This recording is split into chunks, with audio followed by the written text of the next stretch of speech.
LK 3.1 menyusun best practice untuk kegiatan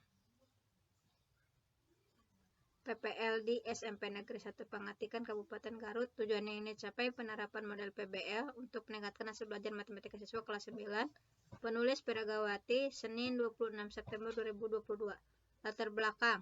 Selama ini pembelajaran di kelas berlangsung secara konvensional, masih berfokus pada guru sebagai sumber utama pengetahuan. Kemudian ceramah dan penugasan menjadi pilihan utama strategi belajar.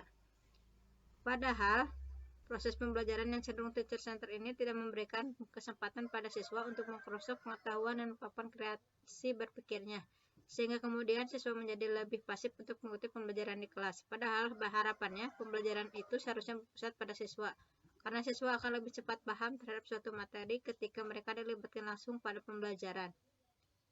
Nah, ini harapan yang lainnya. Masyarakat yang dilakukan oleh guru diperoleh informasi bahwa siswa cenderung kurang aktif dan kurang termotivasi dalam proses pembelajaran di kelas.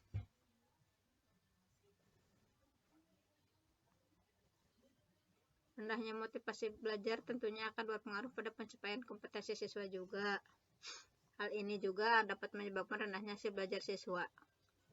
Nah, mengapa praktik ini penting untuk dibagikan? Menurut saya, penting dibagikan karena saya kira banyak rekan guru yang mengalami permasalahan yang sama dengan permasalahan yang saya alami. Selain itu, menerapkan PBL juga yang berpusat pada siswa akan berdampak pada peningkatan motivasi belajar siswa secara mandiri maupun berkelompok dalam menemukan konsep materi pembelajaran yang akan diharapkan dapat juga meningkatkan hasil belajar siswa. Ini peran dan tanggung jawab. Sebagai seorang guru, saya mempunyai tanggung jawab untuk memproses pembelajaran ini secara efektif dengan menggunakan metode, media, dan model pembelajaran yang tepat dan inovatif, sehingga tujuan pembelajaran dan hasil belajar siswa bisa tercapai sesuai dengan diharapkan. Ini tantangan yang dihadapi.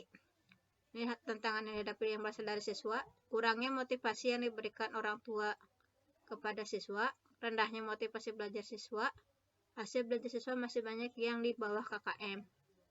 Nah, sedangkan tantangan yang dihadapi oleh guru adalah yang pertama, media pembelajaran digunakan kurang menarik, metode pengajar guru yang tidak inovatif. Guru jarang menggunakan pembelajaran inovatif, sudah nyaman menggunakan metode konvensional, kurang punya penggunaan TPEC dalam pembelajaran. Tantangan ini menyebabkan seorang guru harus mampu merancang pembelajaran yang inovatif sehingga menerapkan media pembelajaran sesuai dengan gaya belajar siswa serta model pembelajaran yang mampu membangkitkan motivasi belajar siswa sehingga dapat meningkatkan hasil belajar siswa. Yang terlibat kepala sekolah, rekan sejawat, dan peserta didik. Ini adalah aksinya, langkah-langkah untuk menghadapi tantangan. Yang pertama, penggunaan media pembelajaran berbasis TPEC. Yang kedua, penggunaan pendekatan sains yang berbasis TPEC dalam pembelajaran untuk membantu siswa aktif selama pembelajaran. Yang ketiga, penggunaan model PBL dalam pembelajaran yang bersifat student standard. Yang keempat, mengkonsolidasikan desain dan perangkat pembelajaran pada dosen pembimbing dan juga guru pamong, kemudian revisi dengan saran dan arahan dari pembimbing. Yang kelima, kreatif inovatif dalam menggunakan sumber daya yang ada untuk menggunakan kebutuhan belajar siswa. Yang keenam, melakukan kesepakatan belajar agar penggunaan waktu kegiatan belajar efektif. Yang ketujuh, memperbaiki manajemen penggunaan waktu agar kegiatan belajar sesuai dengan rencana belajar yang dibuat. Strateginya, melakukan kolaborasi dengan sejawat untuk mencari perangkat yang serupa yang akan digunakan saat pembelajaran, memaksimalkan peran aktif siswa dalam proses pembelajaran di kelas, mendorong dan memotivasi siswa dalam bentuk permainan dan pemberian reward. Nah, ini prosesnya. Menyusun desain pembelajaran, menyiapkan perangkat pembelajaran yang dibutuhkan seperti RPP, LKPD, bahan ajar, media pembelajaran, instrumen penelitian, dan platform yang digunakan. Menanyakan kondisi siswa, memberikan persepsi, memberikan pertanyaan, membimbing siswa secara individu,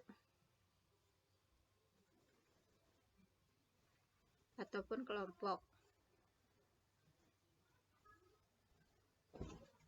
Lakukan observasi sikap dan keterampilan selama proses pembelajaran, memberikan kesempatan pada siswa untuk mempresentasikan diskusi kelompok di depan kelas yang nantinya akan ditanggapi oleh kelompok lain, mengevaluasi hasil diskusi kelompok, memberikan reward kepada kelompok terbaik dan siswa teraktif, melakukan refleksi masing-masing siswa, mengevaluasi penguasaan materi yang terlibat, rekan sejawat, dan tenaga didik. Ini sumber daya yang dimiliki, input siswa, yang memiliki gaya belajar yang beraneka ragam, kemauan untuk meningkatkan peran aktif siswa selama proses pembelajaran, kemauan untuk memberikan pengalaman belajar yang bermakna pada siswa, reka sejawat yang aktif mendukung, sarana dan prasarana yang mendukung untuk melaksanakan aksi.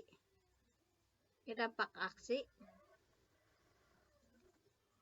Siswa lebih aktif dalam proses pembelajaran, siswa tidak bosan dalam mengikuti proses pembelajaran, pembelajaran menjadi lebih menyenangkan, aktif dan bermakna untuk siswa. Siswa semakin tertantang, bersemangat, dan aktif dalam belajar, motivasi belajar siswa meningkat.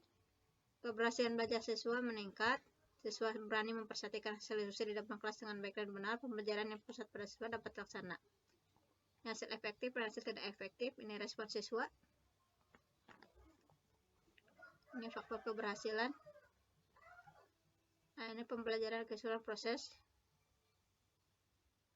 Lebih kreatif, seyogianya guru lebih kreatif dan inovatif dalam memilih metode, model, dan media pembelajaran untuk membuat proses belajar sesuai dengan yang diharapkan.